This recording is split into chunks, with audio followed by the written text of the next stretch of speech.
কার্শিয়াং দার্জিলিংয়ের খ্যাতির আড়ালে লুকিয়ে থাকা উত্তরবঙ্গের একটি শৈল শহর কার্শিয়াং। শিলিগুড়ি থেকে মাত্র 40 কিলোমিটার দূরে কুয়াশার চাদরে মোড়া এই শহর পর্যটকদের অত্যন্ত প্রিয়। 4864 ফুট উচ্চতায় অবস্থিত এই শহরের প্রধান আকর্ষণ দিগন্ত বিস্তৃত চা বাগান, গা ছমছমে পাইনের জঙ্গল, পাহাড়ের কোলে অবস্থিত একাধিক ভিউ পয়েন্ট, ধীর গতিতে এগিয়ে চলা টয় ট্রেন। এইসব কিছুকে চাক্ষুষ করার জন্য আমরা কয়েকদিনের জন্য ঘুরে এলাম কার্শিয়াং। এবার বলি আমরা কেমন অভিজ্ঞতা অর্জন করলাম কার্শিয়াং থেকে। প্রথমে বলি আমরা কার্শিয়াংয়ের হোমস্টেতে থাকতাম, আর সেখান থেকে আমরা ভিউ পয়েন্টগুলো ঘুরে ঘুরে আসতাম, আর এসে কিন্তু আমরা কার্শিয়াংয়েই চলে আসতাম। এবার বলি আমরা দার্জিলিংয়ে কেমন কাটালাম।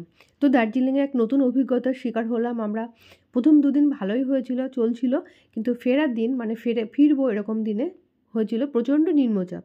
তো তখন কিন্তু আমরা বাড়িতে ফিরতেই পারছিলাম না, ট্রেন লেট, গাড়ি চলছিল না, মানে পাহাড়ের খাদে খাদে জল জমে গেছে, রাস্তা ভেঙে গেছে, বিভিন্ন রকম বিপর্যয়ের সম্মুখীন হয়েছিলাম। আর সব মিলিয়ে ভীষণ ভালো লেগেছিল, অপূর্ব সুন্দর অভিজ্ঞতা। পাহাড়ের কোলে অবস্থিত চায়ের বাগান আমার তো ভীষণ পছন্দের জায়গা, আর এই জন্যই দার্জিলিংকে বলা হয় পাহাড়ের রানী। বন্ধুরা, আমার এই ছোট্ট মিনি ব্লগটা আপনাদের কেমন লাগলো অবশ্যই জানাবেন।